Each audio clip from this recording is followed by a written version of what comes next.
Dice,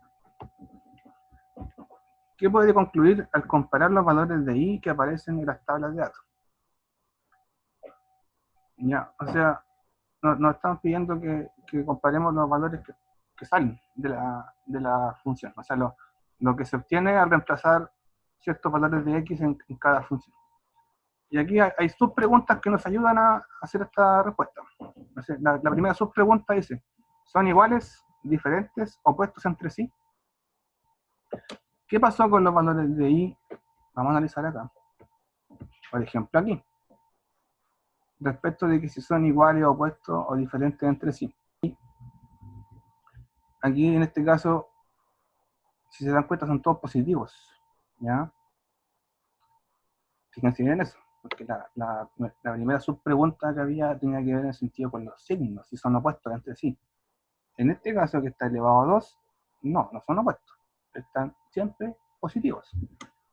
Pero en el otro, el que tiene exponente 3, ¿qué pasó ahí? Son opuestos. Aquí sí ocurre lo opuesto, porque tengo un 16 positivo y otro negativo. Tengo un 2 positivo y un 2 negativo. ¿Ya? Entonces, lo que podríamos decir aquí es que en el caso del exponente elevado a 2, tenemos valores del mismo signo, ¿ya? Pero cuando el exponente está elevado a 3, ahí es distinto. Tenemos valores opuestos en signo. ¿Se entiende esa parte, no? Cuando yo digo que según el exponente pasa una cosa o pasa otra, ¿no? Porque aquí decía, son iguales, diferentes, opuestos entre sí.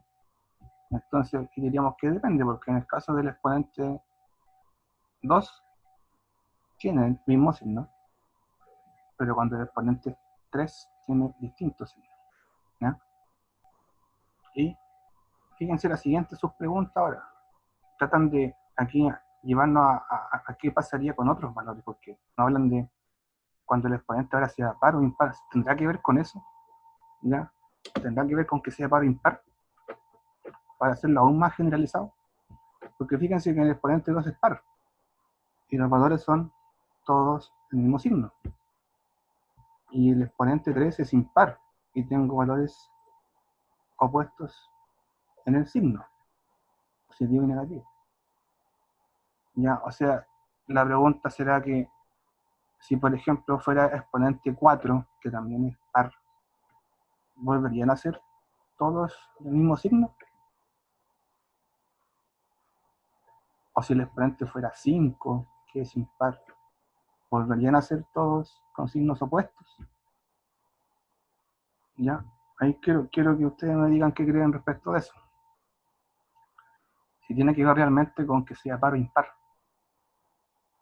Y que no solamente tenga que ver con el 2 y el 3, sino que pensando en los números más altos, 4, 5, 6, exponentes mucho más altos, si realmente se va a cumplir que siempre los pares van a tener el mismo signo, ¿ya? Van a tener signos iguales, todos positivos en este caso, o todos negativos puede ser, y cuando sean impares los exponentes, va a pasar esto que hay positivos y negativos. ¿Quién podría complementarme esa idea, si es que está correcta o no? O sea, en realidad, más que decirme si sí o no, darme alguna razón de por qué sí o por qué no, ¿ya? Llevándolo ya a la parte matemática de lo que implica el cálculo con un exponente positivo, perdón, con un exponente par o con un exponente impar. Recordemos que, a ver si le ayuda esto, les voy a volver a mostrar cómo son los gráficos, ¿ya? Fíjense que el gráfico con el exponente par, ¿cierto?, elevado a 2, quedaba de esta forma, ¿ya? En este caso, todos positivos, siempre el i está en la parte positiva, ¿cierto? En cambio, el otro que tenía impar, el exponente 3, quedó así, ¿ya? Siguió de largo hacia abajo, ¿no? La curva, ¿cierto? En vez de hacer esto, ¿ya? En vez de hacer eso, la curva siguió hacia abajo. Porque también hay negativos en la i. En cambio, en la otra parte, cuando era exponente par, esta curva seguía de largo y volvía a subir. Volvía a subir. Porque eran todos positivos. Pero aquí no, aquí, en vez de volver a subir, se fue para abajo.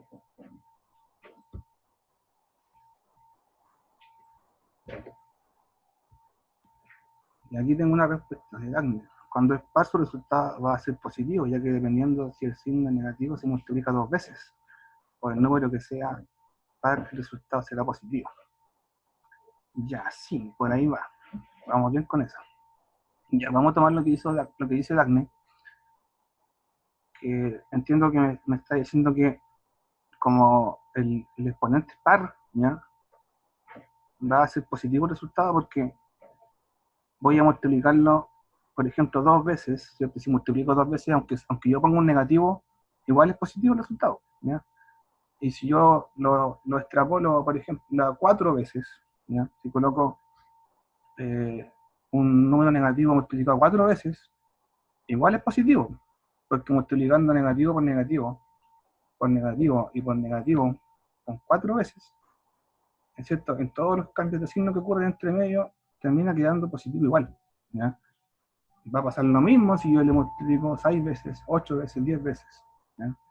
Cuando yo uso un exponente par, como que los negativos se matan entre ellos, formando puros positivos, ¿ya?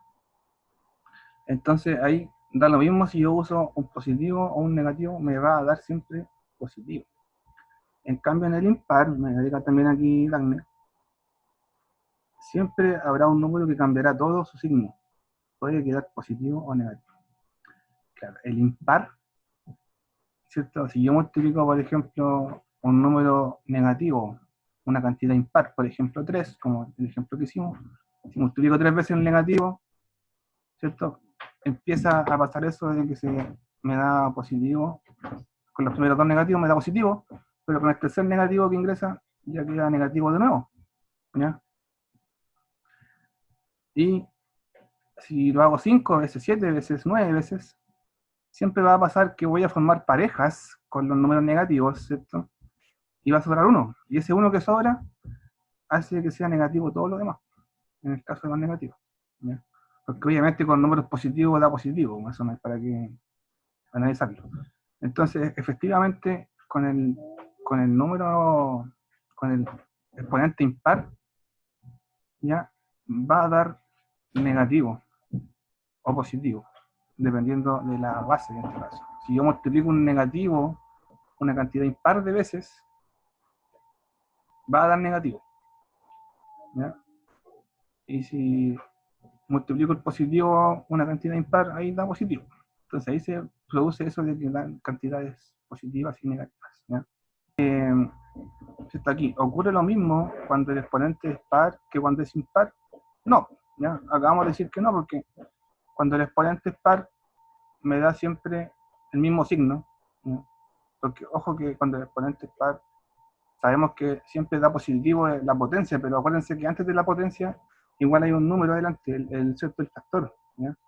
Si ese factor es negativo, va a dar todo negativo. Si ese factor es positivo, va a dar todo positivo. Y cuando el exponente es impar, ahí pasa que dan positivos y negativos. Hay de los dos signos. Bueno, y justamente la tercera pregunta tiene que ver con lo que dije recién. ¿Afecta el factor inicial si es positivo o negativo? Por supuesto que sí, porque ese factor inicial, ya que es el que está delante, se multiplica al último, al final, cuando ya hicimos la potencia. Como es el último paso del cálculo, depende mucho si este factor es positivo o negativo. Si es negativo, me modifica lo que tenía antes. Y si es positivo, lo deja como estaba, en términos del signo, ¿ya? Así que afecta y mucho, ¿ya?